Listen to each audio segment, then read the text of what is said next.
Shalom, sahabat-sahabatku, saudara-saudara, dan kekasih-kekasih Tuhan yang diberkati dan disertai oleh Tuhan. Sungguh sukacita sekali saya, Pendeta Andreas Junaidi, hari ini masih bisa melanjutkan perbincangan kita tentang apa yang dilakukan Allah ketika orang yang dikasihinya, yaitu saya dan saudara, sedang dalam kesesakan. Dan seperti yang sudah-sudah, sebelum kita memulai pembahasan firman Tuhan hari ini, saya mengajak Bapak Ibu Saudara untuk bersama-sama kita bersatu dalam doa. Kita mohon penyertaan Tuhan, perlindungan Tuhan, hingga sampai akhirnya pemberitaan firman Tuhan ini. Kami sungguh sangat bersyukur untuk hari ini ya Tuhan, di mana Tuhan kembali berikan kesempatan bagi kami, untuk kami diajar, untuk kami dibentuk, untuk kami dipulihkan melalui perkataan firman-Mu. Tuhan, kami butuh urapan-Mu, sebab tanpa urapan-Mu apalah artinya hidup kami. Biar Tuhan sendiri yang berbicara bagi kami siang ini Tuhan. Sehingga apa yang menjadi pertanyaan-pertanyaan di hati kami, apa yang menjadi seruan doa kami, melalui kebenaran firman yang kami dengar, yang kami renungkan, itu semua boleh menjadi jawaban dalam kehidupan kami. Berbicaralah ya Tuhan, kami siap untuk mendengarnya. Di dalam nama Tuhan Yesus, kami berdoa dan mengucap syukur. Haleluya. Amin. Bapak Ibu Saudara yang dikasihi Tuhan, siang hari ini kita ada di pembahasan yang terakhir tentang apa yang dilakukan Allah kita ketika kita sedang ada dalam kesesakan. Izinkan saya untuk mereview kembali supaya ingatan kita diingatkan kembali apa saja yang Tuhan lakukan bagi kita dan apa yang mesti kita perbuat sehingga kita mendapatkan privilege dari Tuhan. Apa yang Tuhan janjikan itu terjadi dalam kehidupan kita. Mulai dari sesi yang pertama saya sudah sampaikan bahwa ketika kita orang-orang yang dikasihi Tuhan, dicintai, diurapi oleh Tuhan, sedang dalam kesesakan, Tuhan memberikan perlindungannya buat kita. Yang kedua, Tuhan mengulurkan tangannya, menyelesaikan setiap persoalan kita. Firman Tuhan berkata, kemalangan orang benar itu banyak, tetapi Dia menyelesaikan semuanya bagi kita. Dan yang ketiga, dia meluputkan kita. Artinya apa? Dia menghindarkan kita. Boleh hidup kita itu ada di tengah-tengah bahaya saat ini. Hidup kita mungkin ada dalam ancaman. Tetapi percayalah, kita punya Tuhan yang spesialis meluputkan kita, menghindarkan kita dari semua ancaman bahaya di hidup kita. Dan yang keempat, yang terakhir, apa yang Tuhan lakukan ketika orang yang dikasihinya sedang dalam kesesakan. Mazmur 57 ayat yang keempat berkata, Dia memelihara, mengirimkan pertolongannya buat kita. Sungguh kalau kita hari ini masih bisa hidup, masih bisa menghirup nafas, masih bisa melakukan aktivitas kita, masih bisa melakukan pekerjaan kita, usaha kita, bahkan pelayanan kita, semua semata-mata karena Tuhan yang menolong kita. Bahkan kalau kita boleh mengingat sampai hari ini, berapa kali Tuhan itu sudah menolong kita. Jujur, tidak ada satupun di antara kita yang berani berkata bahwa aku tidak pernah merasakan pertolongan Tuhan. Jangan hanya karena doa kita hari ini belum dijawab, lalu kita berkata, kenapa Tuhan tidak menolong? Berkali-kali Tuhan itu menolong kita, sebab Dia Tuhan yang memelihara kehidupan kita. Nah, kita juga sudah belajar apa sih yang menarik hati Tuhan, sehingga Tuhan itu segera menolong Daud. Apa yang menarik hati Tuhan, sehingga Tuhan itu segera menolong saya dan saudara ketika kita sedang ada dalam kesesakan. Mari Bapak Ibu Saudara, sampai di sini saya mau mengajak Bapak Ibu Saudara untuk kita punya satu pemahaman bahwa hidup mengiring Tuhan itu bukanlah sebuah kehidupan yang anti masalah. Hidup mengikut Tuhan itu bukan satu kehidupan yang tanpa persoalan. Bahkan mungkin kadang-kadang mungkin berkata kepada Tuhan bahwa masalahku berat Tuhan, persoalanku banyak, sakitku ini parah. Dan Tuhan tidak pernah berkata bahwa ikutlah aku maka semuanya akan beres, kamu tidak akan hidup tanpa masalah. Justru yang Tuhan katakan, barang siapa yang mau mengikut aku, ia harus memikul salibnya, menyangkal dirinya setiap hari. Artinya hidup Kristen, hidup, pengenalan kita akan Tuhan itu akan dibuat akrab dengan yang namanya persoalan, akrab dengan yang namanya masalah. Tetapi Tuhan berjanji 4 hal yang sudah saya sampaikan di awal, dan Tuhan melakukan itu semua. Kalau 4 hal juga yang kita lakukan dalam kehidupan kita. Saya uraikan di session sebelumnya bahwa pertama yang harus ada di hidup kita adalah kehidupan yang tetap bersukacita. Tentunya sukacita bukan yang dipengaruhi oleh keadaan. Hari ini kita punya uang, kita bisa gampang bersukacita. Hari ini kita naik jabatan, kita gampang untuk bersukacita. Hari ini orang itu berbuat baik sama kita, gampang bagi kita untuk bersukacita. Tapi pertanyaannya, apakah sebaliknya? Kalau keadaan itu tidak baik, kita tetap bersukacita. Nah, yang Tuhan ajarkan kepada kita, yang Tuhan mau supaya kita lakukan dalam hidup kita adalah tetap bersukacita unconditional. Jadi apapun keadaannya, apapun yang sedang menimpa kita, jangan sampai kehilangan sukacita dalam kehidupan kita. Kita punya musuh namanya iblis. Nah, teori kerjanya iblis dari dulu sampai nanti itu tetap sama. Dia mencuri, membunuh, dan membinasakan. Apa yang dia curi dari hidup kita adalah damai sejahtera kita. Dia rampas sukacita dari kehidupan kita. Dan ketika kita jumpai kehidupan kita tengah ada dalam serangan iblis seperti ini, ayo bangkitkan iman saudara. Jangan kehilangan sukacita. Sukacita kita tidak dipengaruhi oleh apa yang terjadi hari ini di dunia di mana kita ada. Orang boleh berkata resesi, orang boleh berkata bahwa kita ada di zaman-zaman kekeringan, kita ada di musim-musim yang tidak menghasilkan buah lagi, tapi percayalah, tetaplah bersukacita. Kenapa? Karena Tuhan yang jadi sumber sukacita kita adalah Tuhan yang hidup, adalah Tuhan yang menyelesaikan masalah, adalah Tuhan yang siap menolong kita pun waktunya. Ada amin Bapak Ibu Saudara. Nah, yang kedua, apa yang menarik hati Tuhan sehingga Tuhan itu segera menolong saya dan menolong saudara, yaitu kehidupan doa kita. Tuhan tidak mementingkan kata-kata indah dalam doa atau permintaan-permintaan yang luar biasa dalam doa. Tapi yang Tuhan maksudkan adalah keintiman dengan Dia. Seorang anak itu akan intim dengan bapaknya dan itu bisa membuat hati bapaknya bersukacita. Bisa membuat hati bapaknya senang karena keintiman yang dijalin. Apa jadinya kalau seorang anak cuma nemui papanya, cuma menemui bapaknya hanya karena dia butuh sesuatu dari bapaknya.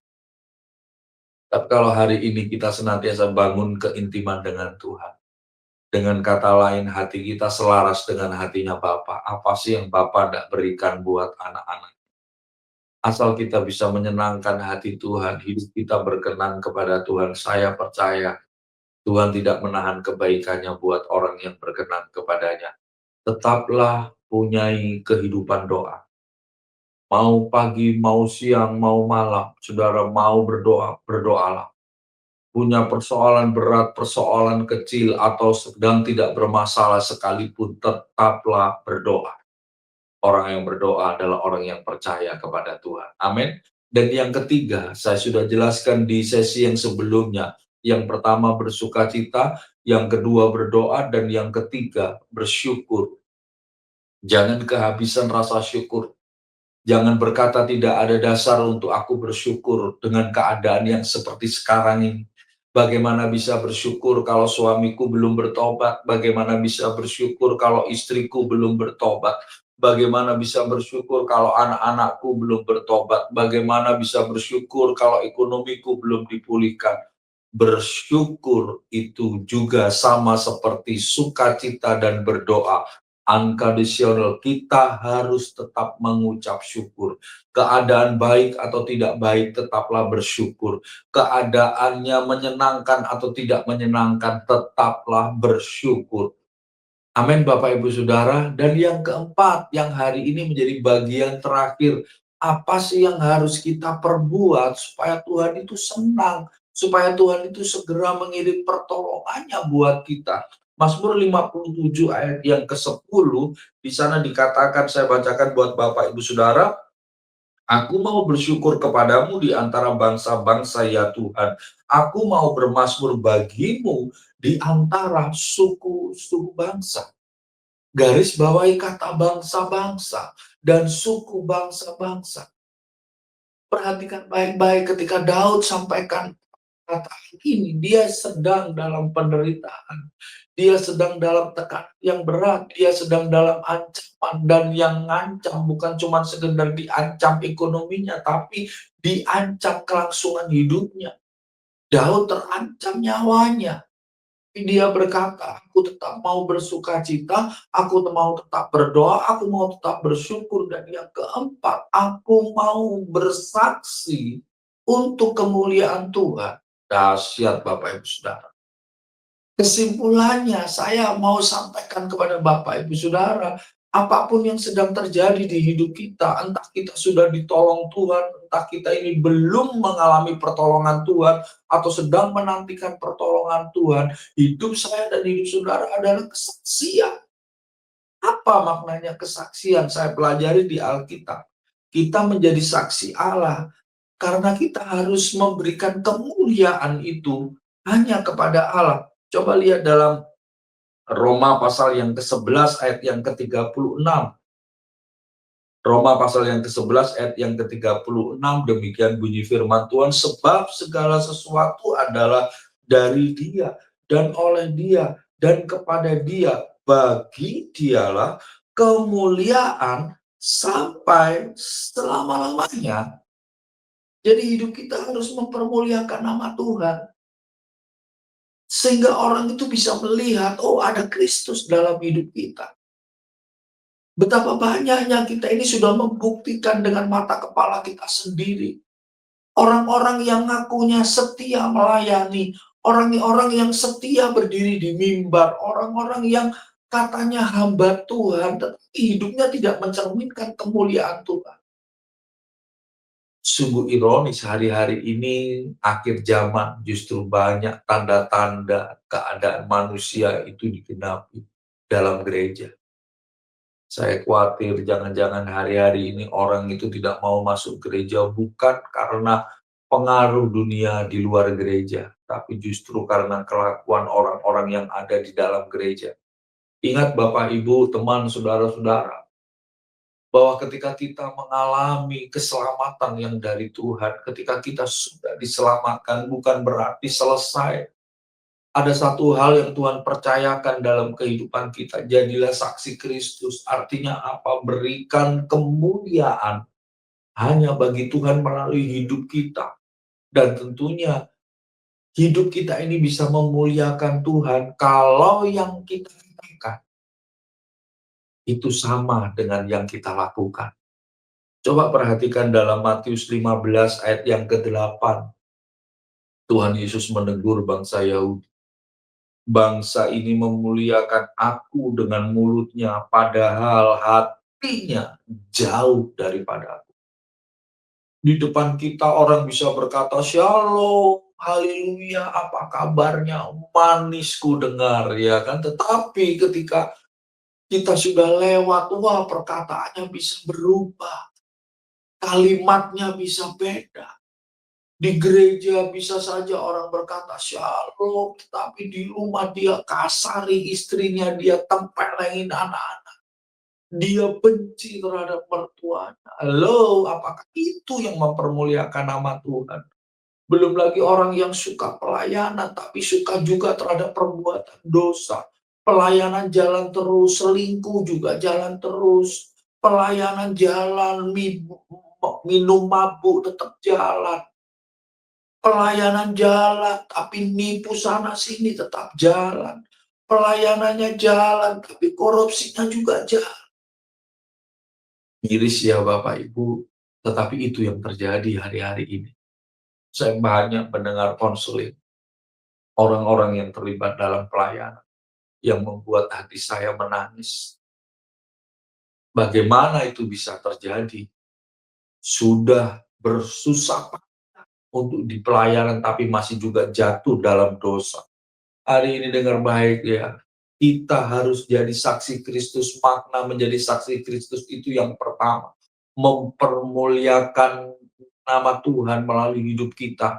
Apa yang kita katakan itu harus sama dengan apa yang kita lakukan. Saya kasih contoh hidup kita orang percaya itu seperti ikan dalam akuarium. Bapak Ibu Saudara pasti pernah melihat ikan dalam akuarium. Pertanyaannya sekarang, adakah akuarium itu yang semua sisinya terbuat dari kayu lapis atau triplek? Nggak ada. Semua sisi akuarium, kecuali yang dinding yang paling pinggir nempel ke tembok, itu biasanya dikasih hiasan bawah laut. Tetapi kanan, kiri, dan depan dari akuarium itu dari kaca yang bisa kita lihat bagaimana bentuk gerak-gerik ikan dalam akuarium itu. Nah, kita ini seperti ikan dalam akuarium. Orang bisa melihat dari sisi kanan, kiri, dan depan kita. Orang bisa lihat kita. Jangan sampai kita jadi batu sandungan, tidak jadi alat yang memuliakan Tuhan, tapi alat yang memalukan nama Tuhan.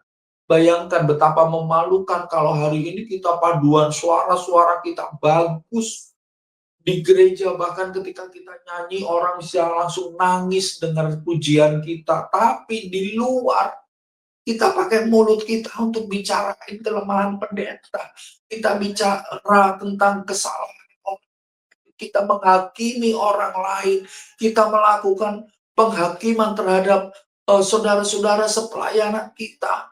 Ini yang membuat kita menangis hari-hari ini. Mari jaga hidup kita supaya kita tetap menjadi alat kemuliaan Tuhan, bukan alat yang memalukan nama Tuhan. Kenapa kita harus memuliakan nama Tuhan? Sebab Tuhan lebih dulu mengasihi kita. Tuhan sudah menyediakan segala yang kita butuhkan dan Dia itu Tuhan. Kita hambanya, kita harus memuliakan Tuhan kita. Kapan kita harus memuliakan nama Tuhan? Yang pertama, Mazmur 86 ayat yang ke-12. Di sana dikatakan selama-lamanya kita harus memuliakan Tuhan. Jadi selama-lamanya, dari awal penciptaan sampai nanti pada akhir Tuhan datang kembali ke dunia ini, kemuliaan itu hanya milik Tuhan. Dan kita orang-orang pilihan Allah, sekalipun ada dalam persoalan, sekalipun ada dalam tekanan yang berat, sekalipun ada dalam masalah yang sulit untuk kita pecahkan hari ini, jaga hidup saudara untuk tetap memuliakan Tuhan. Dan yang kedua, Mazmur 145 ayat yang kedua, kapan kita memuliakan Tuhan? Setiap hari kita harus memuliakan Tuhan. Di mana kita berada, bisa jadi Anda seorang karyawan di tempat kerja kita harus mempermuliakan nama Tuhan. Kita pelajar, kita harus mempermuliakan nama Tuhan. Mungkin kita ini seorang dokter, kita harus mempermuliakan nama Tuhan. Kita aparat negara, kita harus mempermuliakan nama Tuhan. Jangan korupsi. Amin, Bapak Ibu Saudara. Dan yang ketiga, Mazmur 146 ayat yang kedua. Saya garis bawahi, kapan kita mempermuliakan nama Tuhan seluruh hidup kita. Kalau hari ini kita belum menyadari apa panggilan Tuhan dalam kehidupan kita, dan hari ini kita baru dengar teguran firman Tuhan ini, jangan keraskan hatimu. Serahkan hidup kita kepada Tuhan, sebab kita ini saksi Kristus. Hidup kita harus mempermuliakan nama Tuhan. Mulai dari hari ini, mulai sekarang, ubah hidup saudara. Saudara harus mempermuliakan nama Tuhan, tinggalkan dosa, berhenti dari perbuatan dosa, persembahkan hidupmu untuk kemuliaan nama Tuhan. Bukankah Alkitab berkata, tidak tahukah kamu bahwa tubuhmu adalah bait Allah? Barang siapa yang menghancurkan bait Allah, Allah akan membinasakan dia. Jaga hidup kita ya. Bersaksi itu berarti memberikan kemuliaan kepada Tuhan. Yang kedua, apa makna bersaksi? Makna yang bersaksi yang kedua itu bicara tentang menjadi saluran berkat. Bukan menjadi batu sandungan, tetapi menjadi batu lompatan. Supaya orang yang tadinya dalam keadaan lemah melihat kehidupan kita, merasakan bagaimana pelayanan kita, orang itu bisa dikuatkan. Bagaimana orang yang mungkin kita temui dalam keadaan terpuruk, Tapi ketika mereka melihat kesaksian hidup kita, cerita bagaimana kita itu ketemu Tuhan, dipulihkan, diselamatkan, dan orang ini pun jadi tertarik untuk ikut mengalami kebangkitan yang dari Tuhan. Itu jadi saluran berkat, bukan jadi batu sandungan. Saya pernah dengar seorang istri yang tadinya dari agama lain menikah dengan seorang laki-laki yang sudah beragama Kristen. Ya. Kemudian si istri ini mengikuti jejak daripada suaminya untuk ikut jadi pemeluk Kristen. Dia tinggalkan agama lamanya. Tapi apa yang terjadi setelah 5 tahun pernikahan mereka? Justru suaminya yang menjadikan dia Kristen itu mulai berulah. Suaminya selingkuh, mabuk, dan meninggalkan si istri. Kemudian si istri bertanya kepada saya, kenapa orang Kristen malah perilakunya seperti itu? Saya tertarik untuk jadi Kristen karena dia, tapi dia juga yang menyakiti saya. Dengar baik, penjelasannya memang panjang, tapi satu hal yang saya kutip sebagian saya mau sampaikan hari ini, jangan jadi batu sandungan. Tetaplah jadi saksi Kristus dari awal sampai akhir. Dan memang untuk memulai itu adalah sesuatu yang penting. Bapak Ibu Saudara, kita memulai untuk percaya, untuk beriman kepada Tuhan itu penting. Tetapi yang lebih penting dari semuanya adalah bagaimana kita mengakhiri perjalanan iman kita. Kalau kita sudah memulainya dengan roh, mengapa kita harus mengakhirinya dengan daging? Rasul Paulus berkata kepada jemaat di Galatia, bahkan perkataan Paulus sungguh tajam. Mengapa kamu berlaku bodoh? Garis bawahi sudah. Orang yang memulainya dengan roh dan mengakhirinya dengan kedagingan adalah sesuatu yang bodoh di pemandangan Tuhan. Bukankah kita bukankah kita ini orang-orang yang tidak bodoh? Sudah. Saya percaya kita semuanya tidak mau disebut atau dikatakan orang yang bodoh. Mari kita jaga roh atau api yang Tuhan telah percayakan kepada kita. Jangan jadi batu sandungan, tetapi tetaplah jadi alat kemuliaan Tuhan. Tetaplah jadi saksi Kristus. Saya melayani anak-anak muda yang begitu bersemangat memuji Tuhan, melayani Tuhan. Tapi apa yang terjadi? Dia kenal sama seorang laki-laki. Sama-sama pemuda gereja. Tapi hari ini saya mendengar berita yang menyedihkan hati saya. Si perempuan ini ternyata hamil di luar nikah. Saya mau katakan, apakah ini namanya menjadi alat kemuliaan? Apakah ini yang namanya jadi saluran berkat? Saya dan saudara ditakdirkan untuk diberkati melimpah. Tapi jangan lupa kita juga punya tugas untuk jadi saluran berkat. Memang berkat tidak hanya berkata tentang uang, tentang harta, tentang kekayaan. Tapi kalau kita merasakan damai sejahtera karena kita melakukan kebenaran, itu berkat. Dan Tuhan mau kita pun jadi saluran berkat. Bapak Ibu Saudara, saya teringat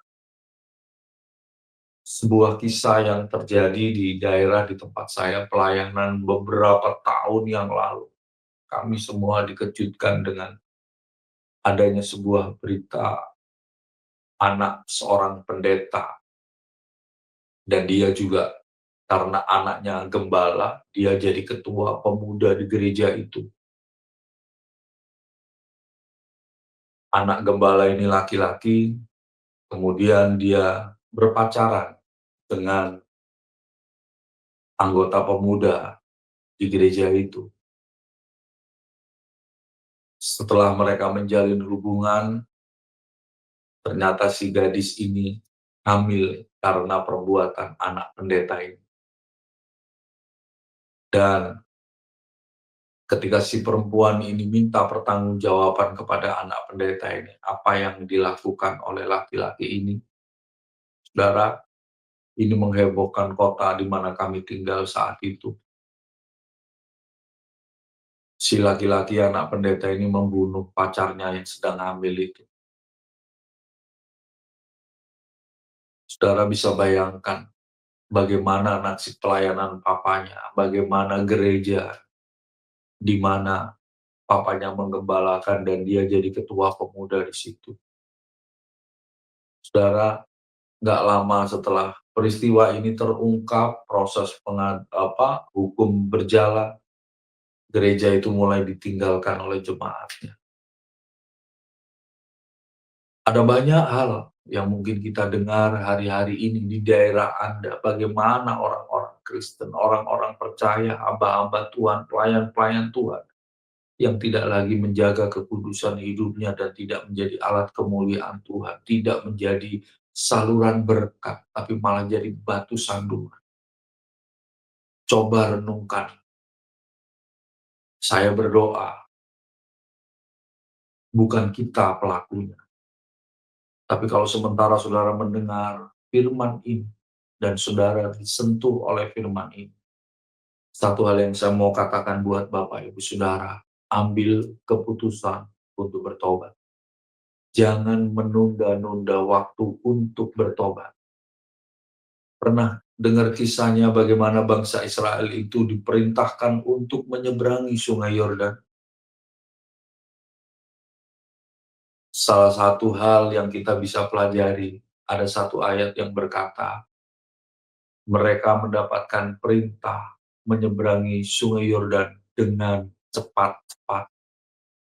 Yang kedua, mereka menyeberangi sungai Yordan dengan senjata.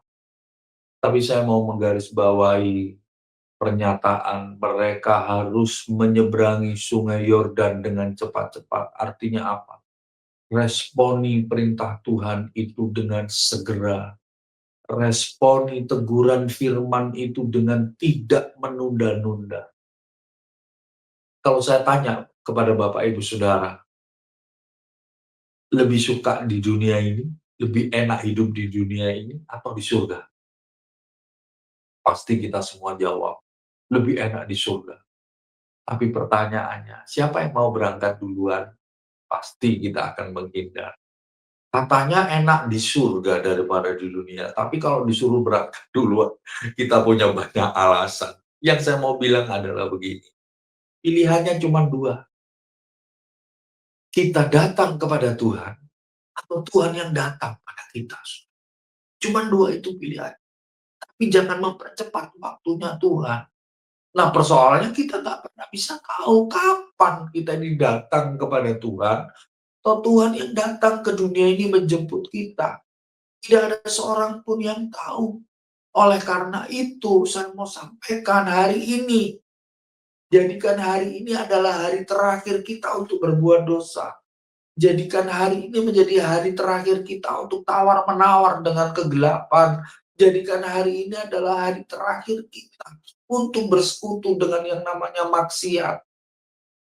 Putuskan hari ini kita kembali ke Tuhan, kita bertobat, responi dengan cepat. Dan berdoalah supaya Tuhan mengubah hidup kita menjadi saluran berkat.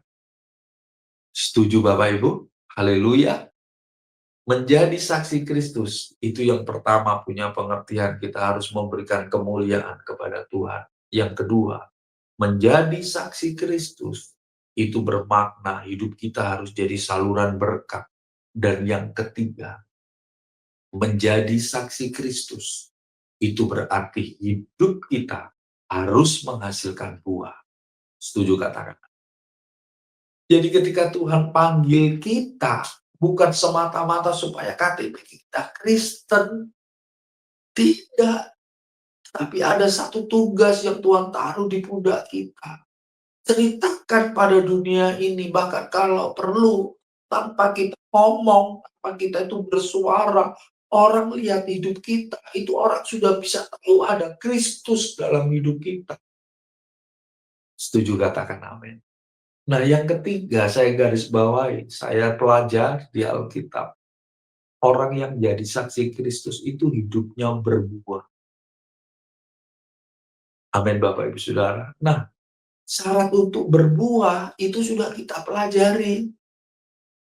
Untuk berbuah itu harus bersukacita, untuk berbuah itu harus berdoa, untuk berbuah itu harus mengucap syukur dalam kehidupan. Nah, dari sisi lain, ayo kita belajar bagaimana sih kita itu bisa berbuah di hadapan Tuhan. Nah, saya pelajari Bapak Ibu Saudara, hal yang lain yang bisa membuat hidup kita itu berbuah sehingga kita itu bisa menjadi saksi Kristus. Galatia 5 ayat yang ke-25. Hiduplah dipimpin Roh Kudus. Kalau Bapak Ibu Saudara mendengar kata dipimpin berarti ada harus yang memimpin. Kita yang dipimpin, yang memimpin siapa? Roh Kudus. Kita tahu arti kata memimpin dan dipimpin. Kalau memimpin itu punya wewenang, punya otoritas. Sedangkan yang dipimpin harus mengikuti yang punya otoritas. Jadi di hidup kita ini benarlah kata Nats yang berkata, hidupku bukanlah aku lagi, tetapi Kristus yang ada di dalam aku. Artinya apa? Kita nggak punya hak hidup lagi. Harusnya kita mati karena dosa, tapi Tuhan tebus kita. Itu berarti hidup kita ada di tangan hak orang yang menebus kita. Hidup kita dulu digadaikan kepada dunia. Kita ini orang-orang yang tadinya harusnya binasa. Tapi Yesus datang menebus kita. Itu berarti siapa pemilik hidup kita? Bukan kita. Dia yang nebus kita. Siapa dia? Tuhan Yesus. Dan Tuhan mengajarkan kepada kita, kamu akan bisa berbuah kalau hidupmu dipimpin Roh Kudus. Artinya apa? Relakan hidup kita dipimpin oleh Roh Kudus. Jadi dengan kata lain, bukan kehendak kita yang jadi, tetapi kehendak siapa? Tuhan yang jadi dalam hidup kita. Bukan kemauan kita, tapi kemauan Roh Kudus. Betapa banyak saya perhatikan orang-orang di gereja yang berdoa, Tuhan, penuhi aku, penuhi aku, penuhi aku. Pertanyaan saya, setelah engkau dipenuhi Roh Kudus, maukah engkau dipimpin oleh Roh? Kalau cuma dipenuhi, saudara puas di situ, pulang gereja, Anda masih bisa marah-marah. Tapi beda kalau hidup kita serahkan kepada Tuhan dan kita mau hidup dipimpin oleh Roh Kudus. Dia yang pegang kendali di hidup kita. Ada keinginan untuk berdosa, tapi Roh Kudus ingatkan kita. Dan orang yang mau dipimpin oleh Roh Kudus, dia dengar-dengaran apa yang katanya Roh Kudus, sehingga apa yang terjadi itu adalah apa yang Roh Kudus inginkan. Bagaimana dengan kita hari ini? Mau berbuah? Hiduplah dipimpin Roh Kudus. Dan yang ketiga, yang terakhir, bagaimana kita bisa berbuah di hidup kita? Yohanes 15 ayat yang ke-7. Di sana dikatakan begini, jika kamu tinggal di dalam dan firman-Ku tinggal di dalam kamu, mintalah apa saja, maka kamu akan menerima.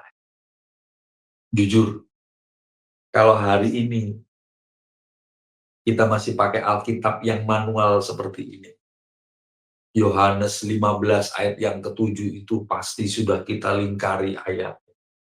Kalau perlu kalimatnya kita kasih warna, kita kasih stabilo, kita suka dengan perkataan itu. Apalagi dengan kalimat yang terakhir yang berkata, mintalah apa saja, maka kamu akan menerimanya. Tapi saudara tidak pernah perhatikan bahwa kalimat mintalah apa saja, kamu akan menerimanya. Itu kalau saya yang menerbitkan, saya akan perjelas, saya akan kasih koma, S, dan K berlaku. Artinya, kamu akan menerimanya ketika syarat dan ketentuannya berlaku. Syaratnya apa? Jika firman itu tinggal di dalam kamu dan kamu tinggal dalam firman, mintalah apa saja, maka kamu akan menerimanya. Dengan kata lain, sudah enggak firman itu tinggal dalam hidup kita.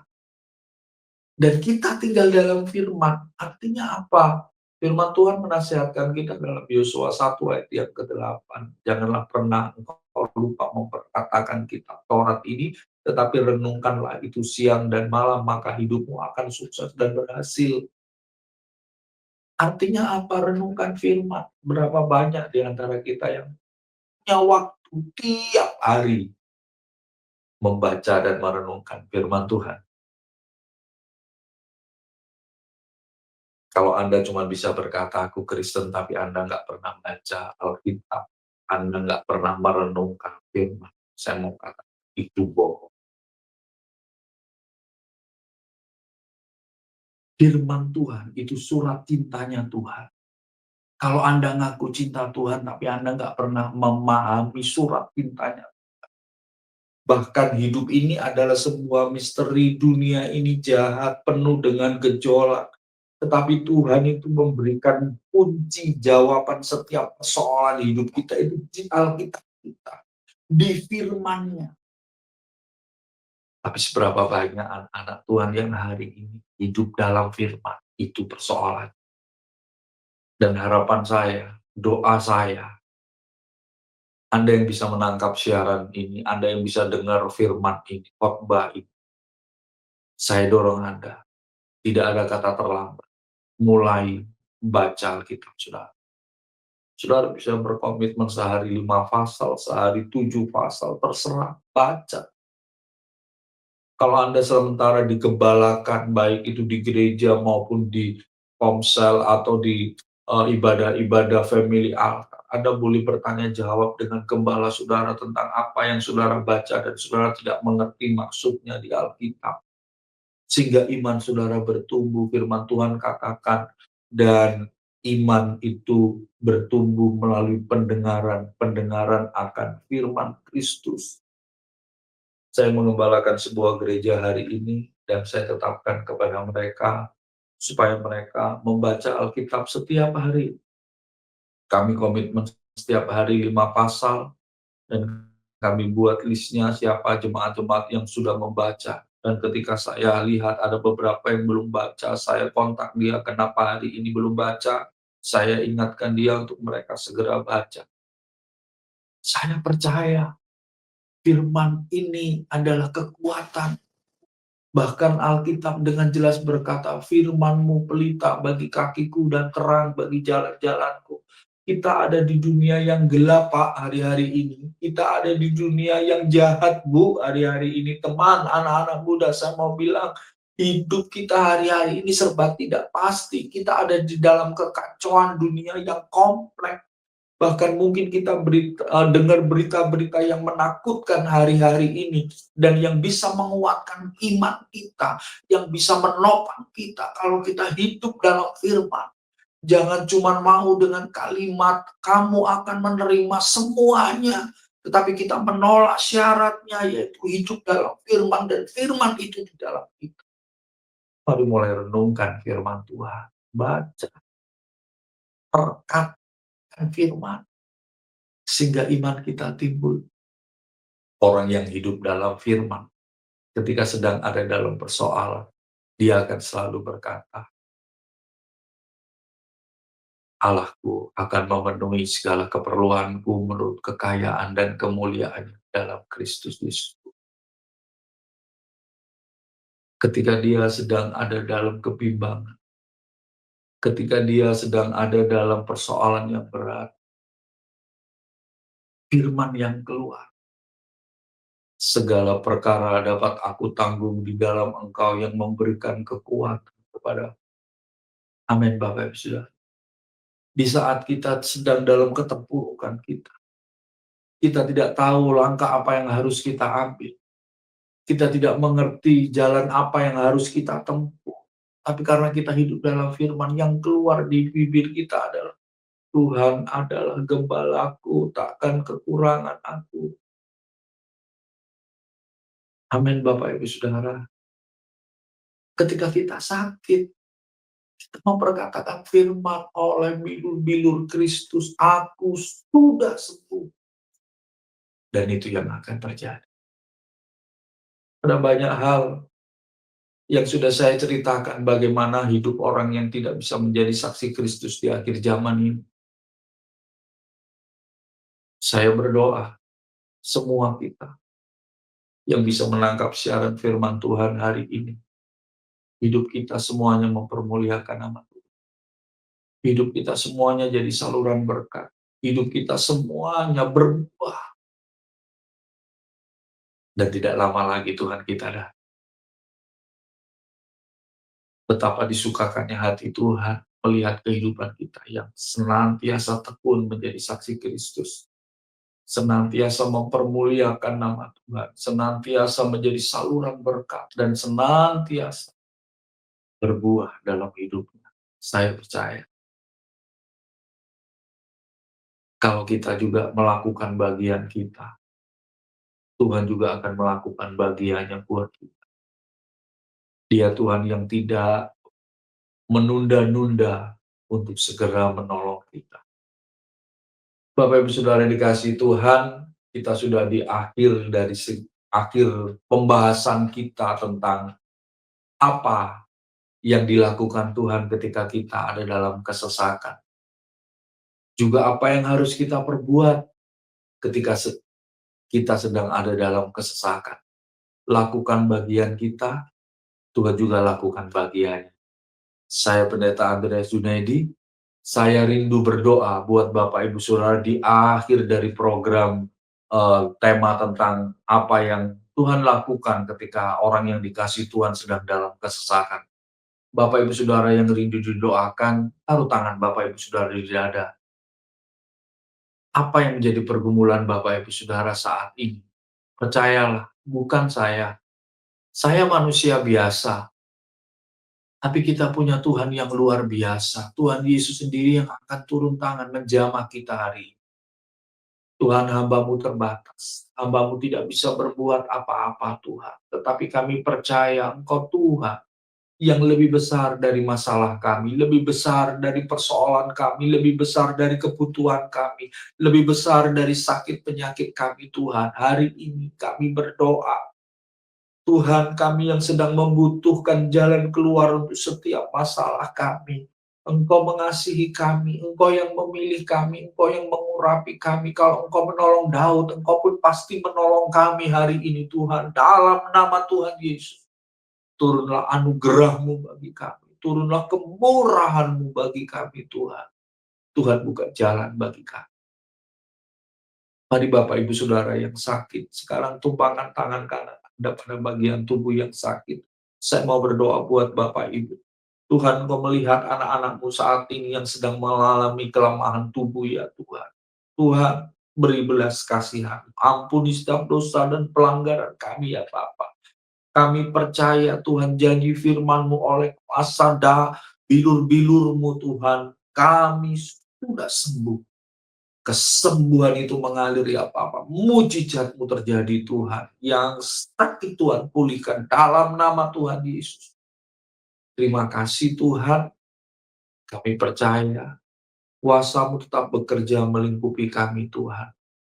Penyertaan-Mu sempurna bagi kami ya Bapa.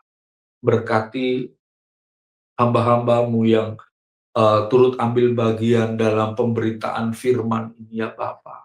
Ibu Leni sekeluarga, Bro Ferdi sekeluarga, beserta tim yang ada di studio saat ini. Tuhan pun memberkati, menyertai, bahkan memberikan apa yang mereka butuhkan.